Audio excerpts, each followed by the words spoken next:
Hello everyone, welcome to another movie review. As you can tell by my third eye, I just saw Everything Everywhere All at Once. That's the title, right?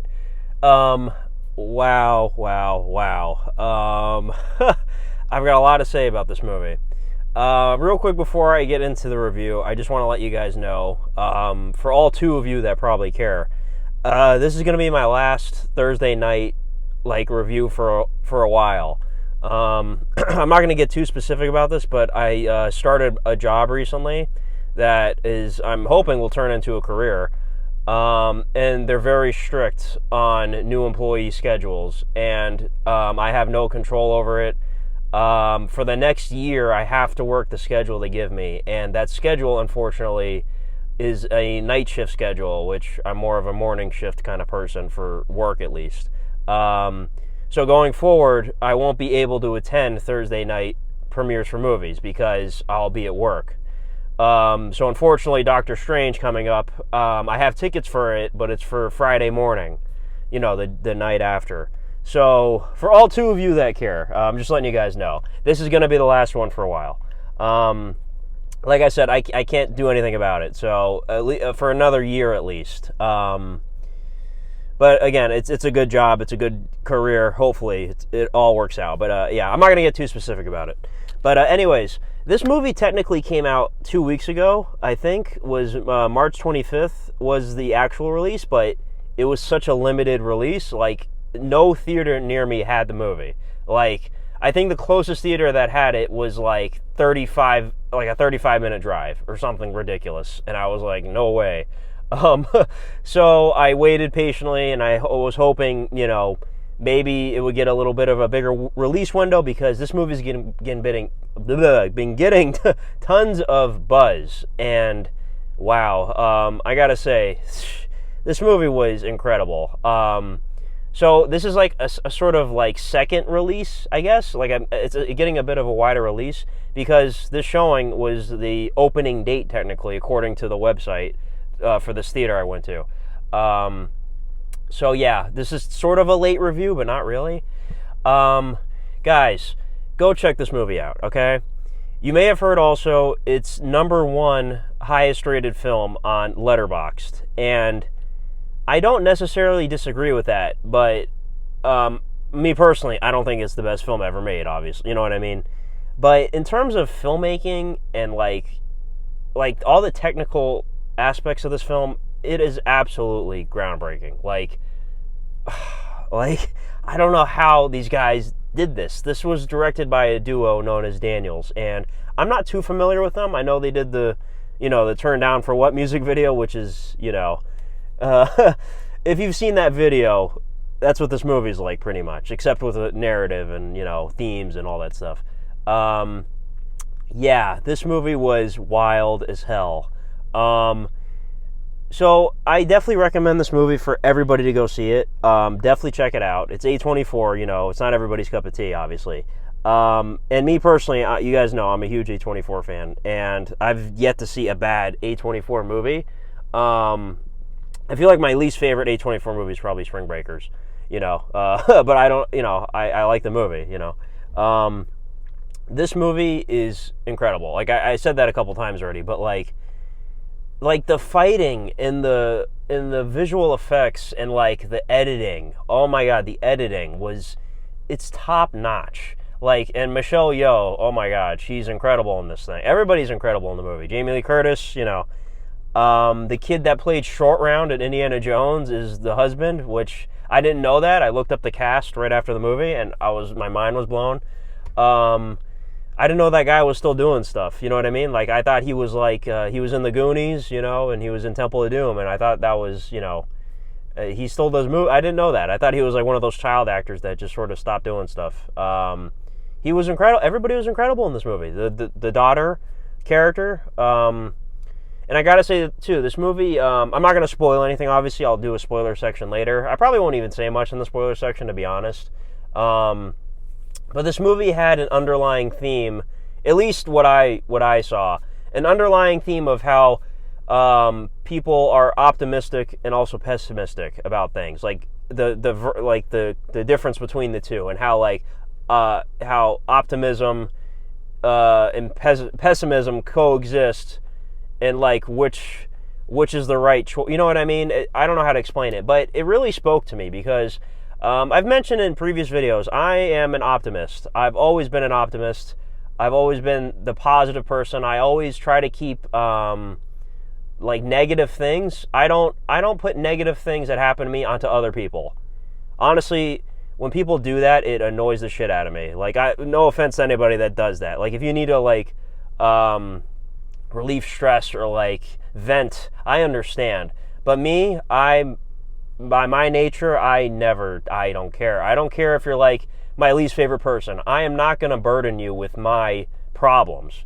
So this movie really spoke to me in terms of that. And there's other themes in the movie about like parenthood and other things in there, but that was the main message of the film, as far as I could tell. And man, the way they handled that was really cool. So again, I mentioned #1 on Letterboxd. So AKA on Letterboxd ratings, this is the highest rated film of all time. Now, I just started using Letterboxd recently, and I looked at their top 250. I think it's 250, right? Because IMDb has a top 250, which is notorious for, you know, for me at least, Dark Knight #4. I'll never stop bitching about that. The Dark Knight is not the 4th best film ever made. I'm sorry, it's just not. I love it, but it's not. So Letterboxd's top 250 looks a little better to me. I mean, I always love the fact that Shawshank Redemption's #1 on IMDb, but Letterboxd top 250 or whatever the number is looks very good. Like, you see Parasite on there, you see other like artsy movies, you know what I mean? And this being #1 really surprised me. So going into this, I was like, all right, what's the hype? And man, I can see why people voted it so high. Now, I don't think necessarily all the people that voted it 5 stars thought it was the best film ever made. It's just so many people rated it 5 stars. I'm going to rate it 5 stars later, you know, on Letterboxd. And it's just, it received an overwhelming number of 5-star ratings that it has more than any other movie. I think that's just what happened. It just happened to be, you know, a popular topic that everybody went to rate it 5 stars. And I'm not just saying they spammed 5-star ratings. I'm sure they went to see the film, you know. And yeah, man, like I said, I'm going to give it 5 stars, you know, and my rating for this is a 10 out of 10. It really is. Now, I will say, though, for me personally, this movie is a lot. I don't see myself rewatching it a lot. That's my only little gripe.